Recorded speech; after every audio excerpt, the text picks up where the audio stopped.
Salam dəyərli müəllimlər, hər vaxtınız xeyir olsun.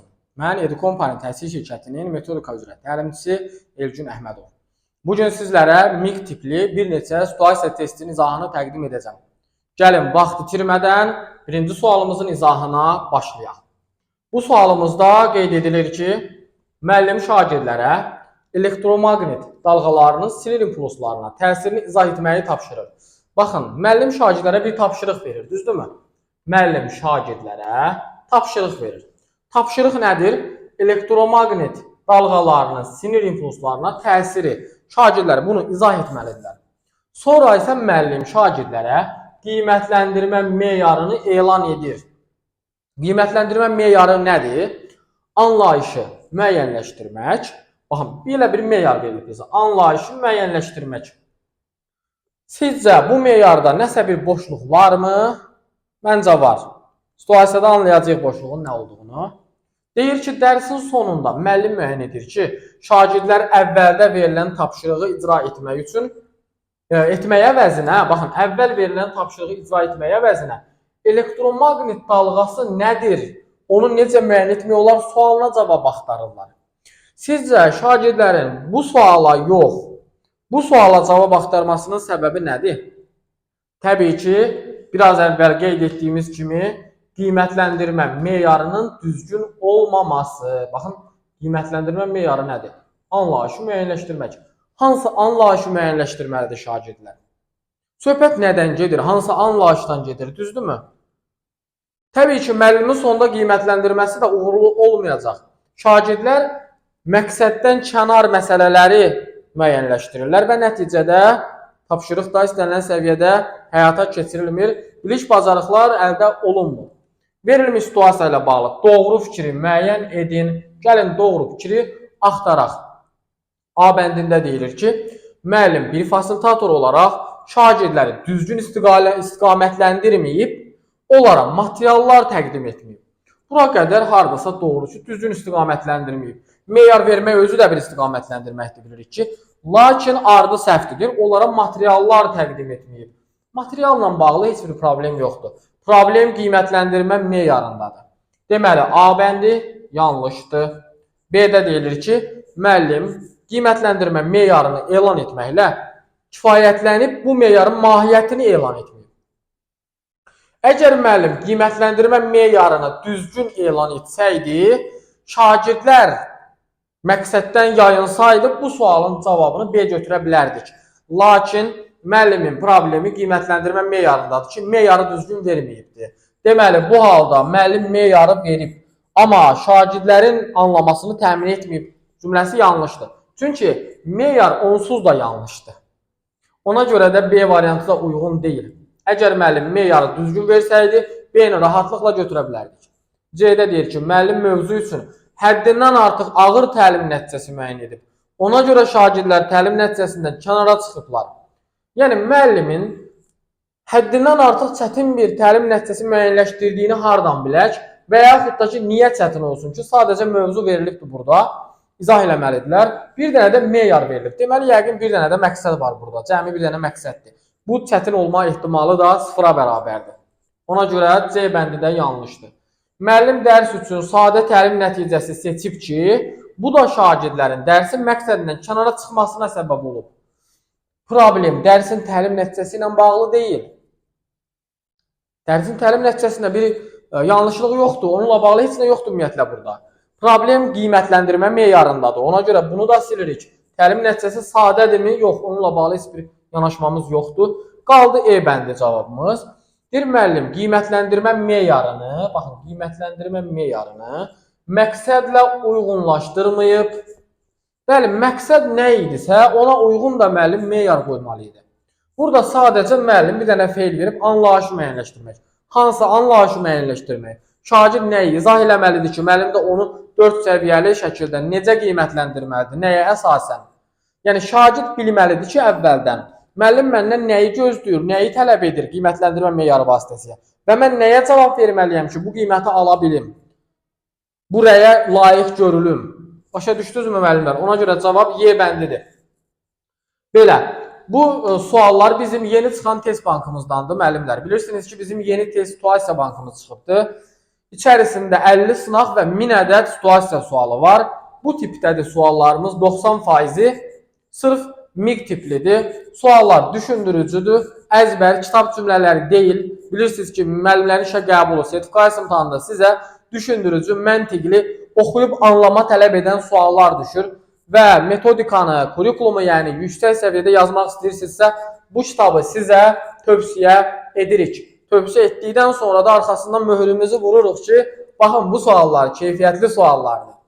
Bu suallar adi suallar deyil. Buna görə də siz bu kitabı əldə etməklə yaxşı nəticə göstərmək üçün çalışa bilərsiniz.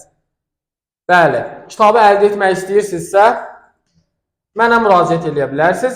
Mən sizi yönləndirəcəm nəşriyyatımıza. Baxın, əlaqə nömrəsini qeyd edirəm. 050 697 78 33. Bu nömrəyə yaza bilərsiniz, mənə müraciət edə bilərsiniz və kitabımızı əldə edə bilərsiniz.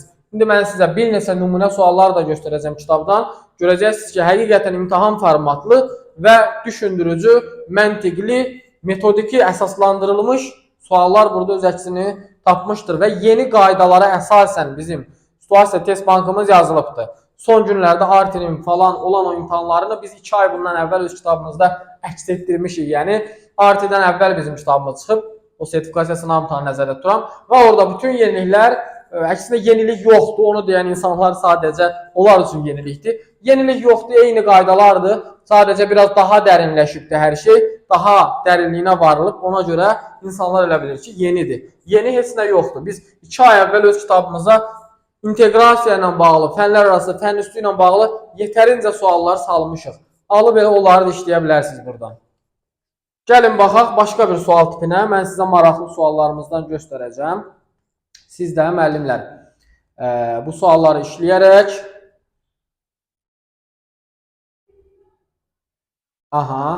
yaxşı nəticələr göstərə bilərsiniz. Yaxşı. Baxaq 12 nömrəli suala. Bu tip suallar bilirsiniz ki, imtahanlarda istifadə olunan sual tipləridir. Meyarlar verilir və meyarlara əsasən situasiyada uyğunluğu müəyyənləşdiririk. Baxaq 12 nömrəli sualımıza. Burada deyilir ki, müəllim şagirdlərə Çingiz Aytmatovun Gün var əsrə bərabər romanını təhlil etməyi tapşırır. Şagirdlər əvvəlcə bu romanın qısa xülasəsini oxumalı, və müxtəlif mənbələrdən roman haqqında fikirləri araşdırmalıdırlar. Eyni zamanda müəllim də şagirdlərə roman haqqında bəzi maraqlı faktlar deyir. Daha sonra müəllim şagirdlərə öz müqayisəli təhlillərini aparmağı tapşırır. Özləri gedib neyinirlər? Müqayisəli təhlillər aparırlar. Müəllim qiymətləndirmə meyarını elan edir. Nədir meyarlar? 1. Məlumat toplamaqla müqayisə etmək. 2. Əsəri təhlil etmək. 2 dənə meyarımız var. Bir müəllimin məqsədi haqqında verilənlərdən doğru olanları müəyyənləşdirin. Doğru olanlar deyəndə uyğunluq və ya uyğunsuzluğu nəzərdə tutur. Yəni, doğrunun addan doğrunu, yanlışın addan yanlışı. Doğru olan, yəni uyğunluq istəyir bizdən. Birə baxırıq, deyir, müəllim şagirdlərdə elmi kompetensiyanı formalaşdırmağa çalışır. Baxın, təhlil altından xətt çəkdim, gördünüz. Təhlil etmə elmi kompetensiyanı formalaşdırır. Deməli, 1 doğrudur. 2. Müəllim şagirdlərdə əməkdaşlıq və ünsiyyət bacarığını inkişaf etdirməyə çalışır. Burada nəsə bir qrup işi, cütlərlə iş və s. gördünüzmü? Yox, müəllim əsərin qısa xülasəsini tapşırdı uşaqlara və dedi ki, öz müqayisəli təhlilinizi aparın, öz müqayisəli təhlilinizi. Deməli, burada əməkdaşlıq, ünsiyyət yoxdur. 2-ni silirik. Yanlışın altından isə yanlış tapmalıyıq. Bir müəllimin məqsədi şagirdlərin mənbələr üzərində müstəqil işləyib əsaslı faktlar çıxartması və nitqini mükəmməlləşdirməsidir. Nəsə, yəqin ki, faktlar müəyyənləşdirə bilərlər, amma nitqini mükəmməlləşdirməsi varmı burada nitqini mükəmməlləşdirməsi ilə bağlı bir şey? Yoxdur təbii ki, gözümüzə dəymir. Deməli, cavabımızın biri də 3-dür. Cavabımız olacaq doğruda 1, yanlışda 3, C bəndi. 4 niyə doğrudur? Deyir, tapşırıq şagirdlərdə oxuyub anlamanı inkişaf etdirməklə onlarda kognitiv bacarıqları formalaşdırır. Qısa xülasəsini yazma oxuyub anlamaqdır da elə. Oxuduğumu anlayıramsa xülasə yaza bilirəm. Və kognitivdəki idraki bacarıqlardır ki, təhlil etmək idraki bacarıqları formalaşdırır. Deməli, 4 doğrudur deyə götürmürük. Cavabımız olur 1 və 3. Başqa sual tipinə baxaq gəlin. Bayaq burada yaxşı suallar deməli sizin üçün tapmışdım. Gəlin baxaq. Aha, 8 nömrəli sualımıza. Hə, əsasda 4-cü kurslar falan bu suallara diqqətlə baxsın. Çünki sizi bəzən səhv yönləndirirlər. Ona görə də mütləq bu sualımızı yaxşıca dinləyin. Öz cavablarınızı da yaza bilərsiniz. Burada deyilir ki, dərs zamanı şagird müəllimə sual verir.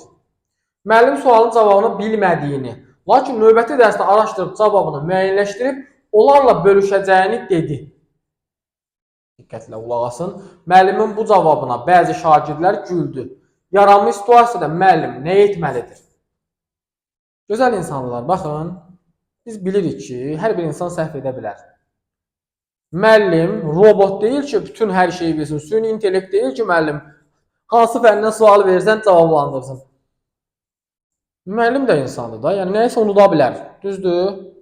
Mənim valideynim də insandır, nəyisə bilməyə bilər. Nə bilim, alim də insandır, onun da bilmədiyi nəsə ola bilər. Yəni, hər bir insan hər şeyi biləcək deyə bir şey yoxdur ki. Düzdürmü? Ona görə də müəllimin burada göstərdiyi yanaşma yanlış deyil. Yəni, müəllim bir şeyin cavabını bilmirsə, onu yanlış məlumatlandırmaqdansa, real olanı deyir uşaqlara. Sadəcə problem bilirsiniz nədir? Bizim cəmiyyətdə hələ tənqidi təfəkkür, düzgün yanaşma, doğru, düzgün münasibət bildirmək bacarığı hələ formalaşmadığına görə, bu bacarıq böyüklərdə olmadığına görə, onların övladlarına da keçməyibdir. Uşaqlar da gülürlər. Niyə? Çünki onlara evdə öyrətməyiblər ki, insan səhv eləyə bilər. Çünki onlara evdə öyrətməyiblər ki, hamı yanlış eləyə bilər, sən də yanlış eləyə bilərsən, insanıq, insan səhv edə bilər. Bunu onlara öyrətmədiklərinə görə, yox sən səhv etməməlisən, hər şey mükəmməl olmalı dediklərinə görə, uşaq da bugün kimsə səhv elədə başlayır ona gülməyə. Yaxşı, müəllim olmasın, yoldaşı səhv elədi. Uşağın ona gülməsi, yoldaşına gülməsi yaxşı bir haldırmı? Yox təbii ki. Biz həmişə gülmüşük amma. Niyə? Çünki bizə öyrətməyiblər ki, gülmək olmaz. Yoldaşınızdır, səhv eləyə bilər, sabah sən də səhv eləyə bilərsən. Düzdürmü? Ona görə də bu bacarıqlar uşaqlarda formalaşmadan təbii ki, bu cür yanaşmanı ortaya qoyanda onlar güləcəklər. Biz hər bir şeyə pozitiv, düzgün bir cəmiyyət abu-havasından baxırıq. Ona görə bəzən bizə səhv gəlir yanaşmalar. Əslində doğrusu budur. Doğru cavabımız nə olacaq? Deyir, müəllim sinifdə pozitiv mühit yaradaraq, şagirdlərə müəllimin də hər zaman axtarışda olduğunu, yeni məlumatlar əldə etdiyini izah etməlidir. Bəli, baxın, ən doğru yanaşma budur. Gəlin, birinci özümüzü düzəldək, sonra övladlarımızı, şagirdlərimizi düzəldək, onlara düzgün istiqamət verək, düzgün tərbiyə, mədəniyyət, əxlaq formalaşdıraq. Ondan sonra bu tip situasiyaları biz gözü yumulu tapacağıq. Aniyə səhvdir, müəllim ona sual verən şagirdə sualının cavabını özünün deməsini tapşırmalıdır. Onu verən şagirdin özünə tapşırmaq təbii ki, yanlışdır burada artıq. Çünki müəllimə verilib bu sual. Müəllim istiqamətləndirə bilər sualı, düzdür. Amma ən doğru yanaşma olaraq elə E bəndini biz müsbət cavab kimi götürürük. Belə, digər variantlarımız hamısı yanlışdır. Deyir, interaktiv şəkildə şagirdlər müəllimə rahatlıqla sual verə bilər. Bəli, verə bilər, amma buradakı yanaşma zamanı müəllim neynəməlidir? Biz onu axtarırdıq. Ona görə də cavabımız Y bəndi olacaq. Belə müəllimlər. Sonra bir dənə də suala baxaq gəlin sizinlə burada. Misal üçün, metakognitiv bacarıqlarla bağlı bir sual tipinə baxaq. Bir sualımız da qısa olsun. Burada deyilir ki, verilənlərdən hansı şagirdlərdə metakognitiv bacarıqların inkişafına yönəlib? Metakognitiv bacarıqların inkişafına. Yönəlməyib, üzr istəyirəm, yönəlməyib deyir. Oxuduğun faktiki məlumatları necə qavradığını dəyərləndir. Sən özün oxuduğunu dəyərləndir. Burada varmı? Metakognitiv bacarıq var, sən özünü dəyərləndirirsən. Bu cavabımız olmayacaq. Mövzu haqqında son fikrini deməmişdən əvvəl düşün, mövzunu düzgün dərk etmisənmi? Fikrini əsaslandır. Bu M səhv düşüb burada. Fikrini əsaslandır. Bu da düzgündür. Çünki sən öz fikrini əsaslandırırsan, deməmişdən əvvəl düşünüb, dərk edib əsaslandırırsan. Burada da var metakognitiv bacarıq. Özünüzə gələcək planlarınızı əks etdirən cədvəl qurun. Özünüzə cədvəl qurun, öz gələcək planlarınızla bağlı. Bu da özü ilə bağlı olduğu üçün metakognitivdir. Əldə etdiyin məlumata əsasən necə müzakirə təşkil edərsən? Əldə etdiyin məlumata əsasən necə müzakirə təşkil edərsən? Burada şagirdin özünü qiymətləndirməsi, refleksiyası, müşahidəsi, dəyərləndirməsi yoxdur ki. Bəli, deməli cavabımız elə D bəndi olacaq. Yəni burada metakognitiv bacarıq, şagirdin özü üçün bir strategiya, plan qurması və s. heç nə yoxdur. Y-də deyir ki, oxuduğun əsərin sənə necə təsir etdiyini müəyyənləşdir. Sənə necə təsir etdi, özünü.